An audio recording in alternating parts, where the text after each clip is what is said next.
Hi guys, and welcome to another episode of Kabir Considers.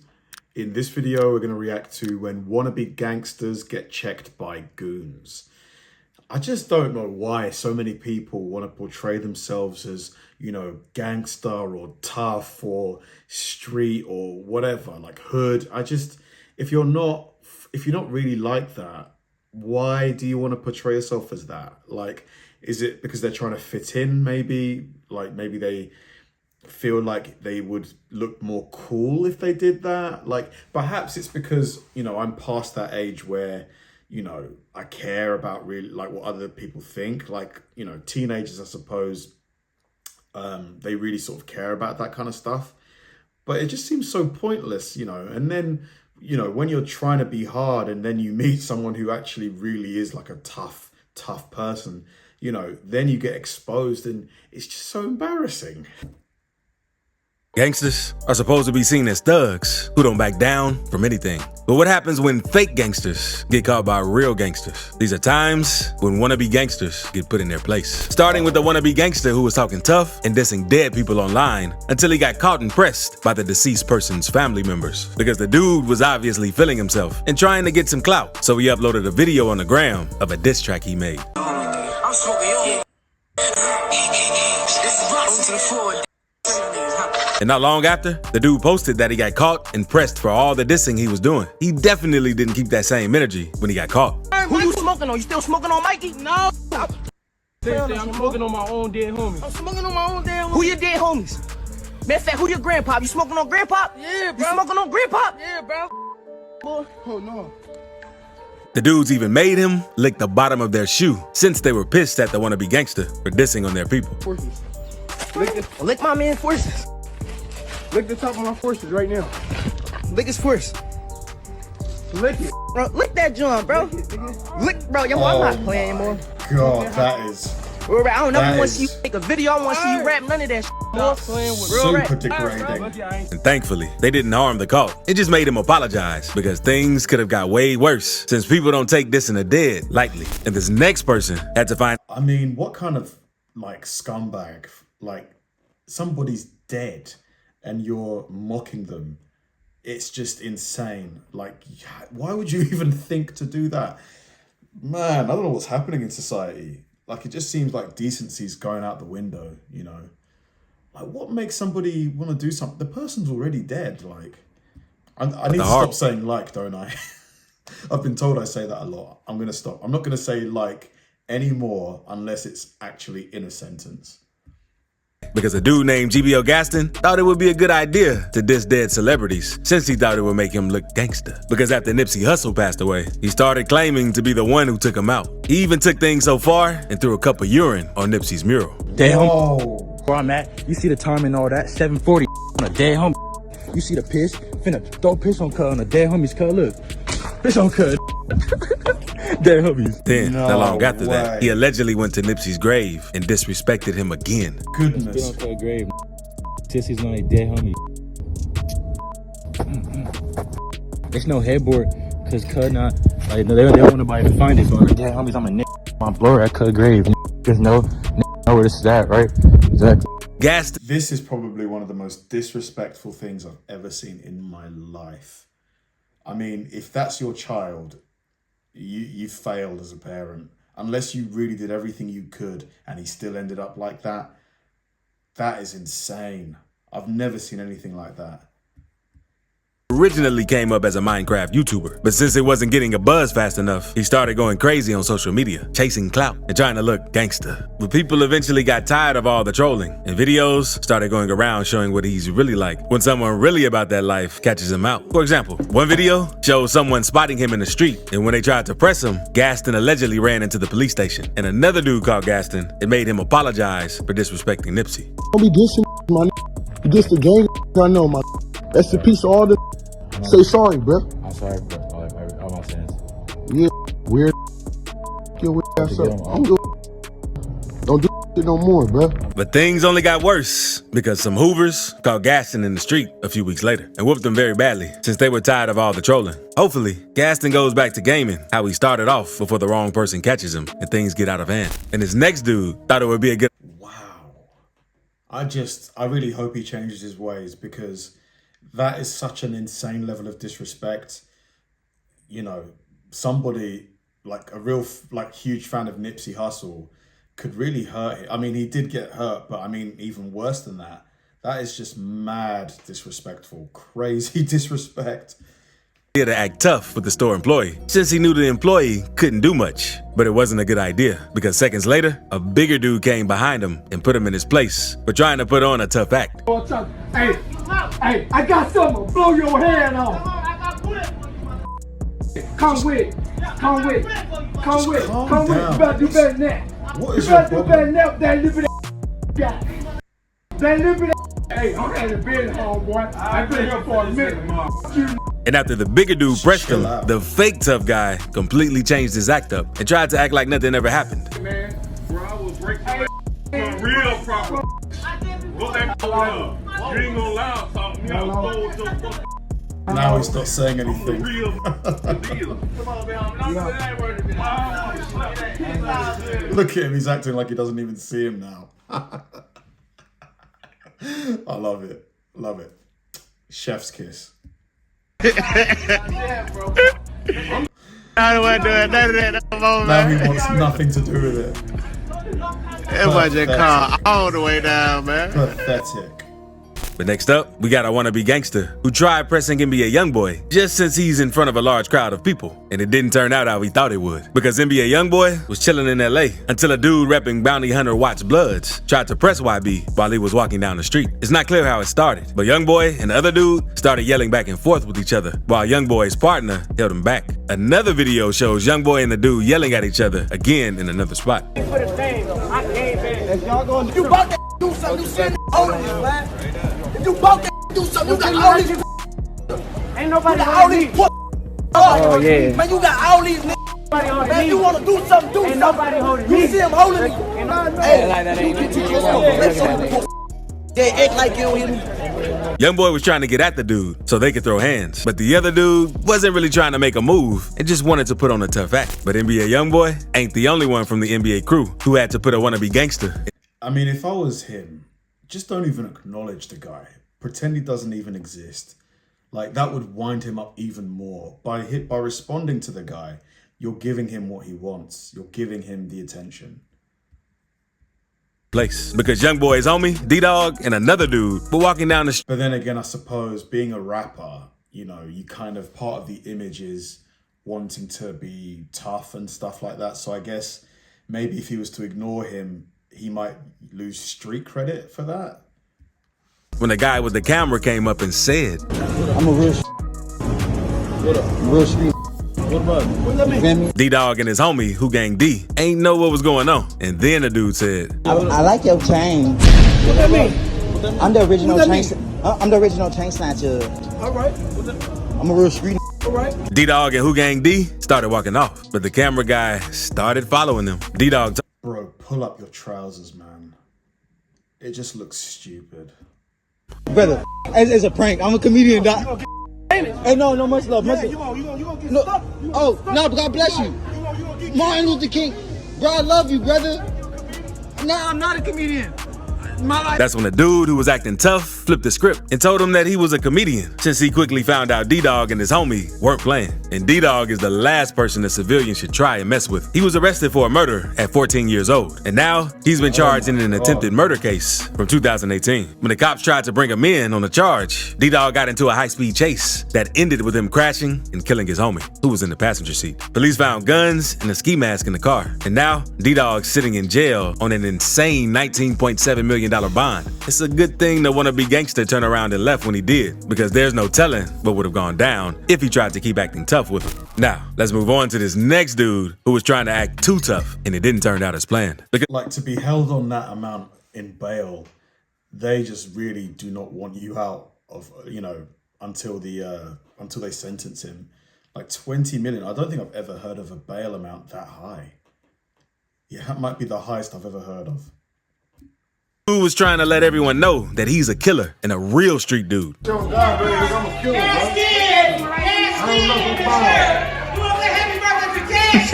Tell him, Tell him, Hey, Jaleesa, Josh, man, get this.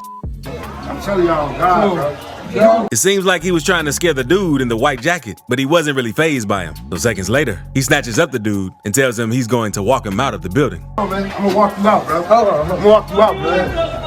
I know something about that. And it doesn't seem like that was a good idea, because this happens next. After getting smacked up, the dude who was putting on a tough act, whole mood changed, and he wasn't trying to do anything else after what just happened. Don't touch me, bro. Don't touch me, bro. I'm telling you. I'm touching you. Man, don't touch me, bro. This is so bad. Like, there's a birthday party going on in the room next, Like, just go outside. If you want to start fighting, go outside. But then again, why was he putting his hand? Ugh. This whole thing could have been avoided. Now let's move on to a dude from New York who's trying to act gangster and pick on an old dude outside of his apartment since he wanted to look hard in front of everyone. Because the dude walks up. Why is he walking like that? Like he's Popeye. Old guy and says he's gonna smoke him and even swings at the older man for no reason. I will kill your old. Stop playing with me. Stop playing with me. Why is he doing that? I will crunch you out here. Do what you gotta do. Do what you gotta do. Stop running up on me, huh? Do what you gotta do. They ain't scoring Yankees, stop. The older dude obviously didn't know why the dude was picking on him, since he was just minding his business. But seconds later, after the wannabe gangster went inside the apartments, some real goons pressed him, since they saw what he was doing and weren't happy about it. Yeah, what's up, What's up, Why you picking on the old man for, Why you picking on the old man for? It could have been your fault. You bug out. Now look at you, scared in the hole. Look at him. Honestly, bullies, it's just so, like, whenever someone challenges them back, who can actually, handle them, they just go quiet as a mouse. Shaking, pissing your pants. The wannabe gangster then tells the guy that he isn't trying to do anything, since he already knew he had met his match and would have got did bad. You got it, bro. I don't want no problems. Next time I see you picking on the old man, I'm gonna beat you up. I'm gonna show you what a young boy could do. Stop picking on old men. Next time I see you bullying somebody, I'm gonna up. Cause you really you not even like that. You really butt. But that ain't the only time a wannabe gangster got checked for messing with someone weaker than them, because this next dude was picked. Hopefully he learned his lesson, but chances are, probably not. Punching on a disabled guy, since he thought it'd make him look cool. So some dudes came up to him after he did this and tried making him apologize. Stop punching your Muslim brothers. He hit a disabled, this is in England. He hit a disabled guy. That is like the lowest, like, come on, man. Why would you even do that? Especially disabled ones. Are you going to apologize for your behavior earlier? We're disgusting. Who are you? We're disgusting. Terrible. You're violent. You're violent. You're violent. You are smelling alcohol. You're violent. You are smelling drugs. Yeah. You have no life. But no violence. I have no life. No violence. You punched a disabled man Why am today. I violent now? What are you even talking about? But then again, we haven't seen the video. You punched a disabled man today. Disabled man. Yeah. The dudes were arguing with each other for a good minute until the dude tried to act tough and swing on one of the dudes. And from there, it was an all-out brawl. And let's move on, because this next dude thought he was too tough and didn't want someone looking at him when walking. But it wasn't a good idea, because he walks past the guy and asks him, You want me, cuz? And I guess the dude took whatever he said as disrespect, so he folded him up right after that. Oh, wow. He is dazed. He can't even walk straight. Now let's move on to Soulja Boy, because everyone knows Soulja Boy is a rapper who always tries to put on a super tough act to make it seem like he's about that life. Gon' die. We not painting our nails. We standing on business. I'm one of the last straight rappers in the game. I'm one of the last straight rappers in the game. We promoting beef. We promoting violence. We not painting our fingernails. What you talking about? Why would you brag about promoting violence and promoting beef? Man, I hope that, not too many young people buy into this, because it's a terrible message. Y'all could be brainwashed if y'all want to. Headshot. Come on. ARPs, Dracos, 5.7s, Glocks, hollow tips, switches. And many rappers who beefed with Soulja Boy in the past are now dead. And even though Soulja has nothing to do with these deaths, he still made it seem like he was some untouchable demon. And one day, Say Cheese asked Charleston White why he thinks all of Soulja Boy's ops die after their beefs. And Charleston made a complete joke about it. Every rapper that Soulja Boy had beef with over the past 2-3 years all passed away. Young Dolph, Draco the Ruler, Trouble. Soulja Boy spoke out on that after Trouble passed. He said, "You went out like my ops don't exist no more." I Soulja Boy. Crunchy Black said he was a punk. Yeah, Crunchy Black still real. Yeah, Country Black talk real bad about man, listen. I want to remind Soulja Boy, you ain't got no mother ops. After Soulja Boy saw this interview, he went live and went off on Charleston White and Say Cheese, asking who gave them permission to speak on his name.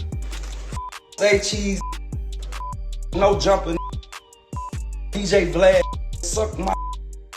DJ Vlad, you no jumper, you. Say Cheese, Sean Cotton, you. Oh God.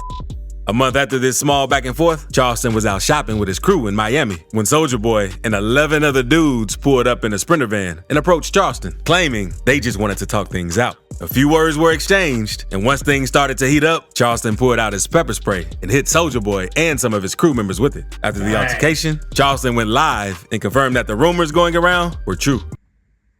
One more time, just for goodness sake. Hey, boy say.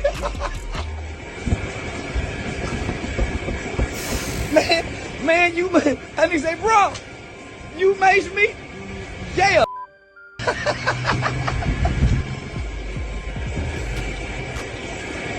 After Charleston did that, Soulja Boy went on live explaining how Charleston was scary for using pepper spray. You so scared of me, you niggas gotta pull out pepper spray out your purse, running with pepper spray. What the I thought you niggas was gangsters. But after the situation, many rappers and fans spoke on it, saying Soulja Boy got what he deserved, since he always tries to act too gangster. Like So Cream tweeted, "Y'all better leave Charleston White alone before his old put one of y'all on a shirt." But Soulja Boy isn't the only known person who always acts tough and gets embarrassed. It's just pointless to me, you know, going back and forth on Instagram Live, just, you know, calling each other out, calling each other, you know, like, weak and all this kind of stuff. Like, but I guess maybe, you know, for someone like Soulja Boy, this contributes to his image, isn't it? Right? Which is what his fans are attracted to. But it just seems like a waste of time. Just focus on making music, you know, go on tour. I suppose it's the reputation, you know, and being seen as tough important to that success. Maybe. The Island Boys are also known for always trying to act gangster in the street. So one dude spotted one of the Island Boys out in public. God, what is with that hair? What is that? Anyway, let me not judge. By himself. And his energy wasn't the same as how he acts online. When you come to this city, you gotta check on me. I'm everywhere, you feel me? Yeah, you gotta check in. Boss, you be talking though. It don't matter. It don't matter. When you come here, you gotta check on me. Unless you talking online, I really be doing that out here for real. You feel me? Look, I thought you was living some type of way in real life though. Ain't you really like that though? You say you gangster everywhere you go, right? No, but you say you was gangster though, right? Yeah, I feel you. And stop trying Enzo too, you feel me? Thankfully, things didn't get too out of hand in this situation. But I can't say the same about this one dude who shot at the cops while on IG Live, or the dude who smoked one of his ops and bragged about it on live. So click this video to see the 7 craziest shootings. I find it quite interesting. It's a completely different lifestyle, you know, completely different lifestyle. The last sort of 3 examples, to be honest, a lot of these examples, I just don't know what you get out of trying to be seen as tough. I'm just trying to think about what you get out of that. But I suppose if you maybe live in an area that there's a lot of home invasions, a lot of burglaries, a lot of people trying to steal chains, robberies, I guess being seen as tough might put people off trying that with you. But I would probably just leave that area. Like, I would probably move to a safer area. But I suppose then if you were to do that as a rapper, people would look at that as weakness. So, you know, from a pure rational perspective, I can see why they would want to be seen as tough, but it just seems like a waste of time to me. Thanks for watching, guys, and I'll see you in the next one.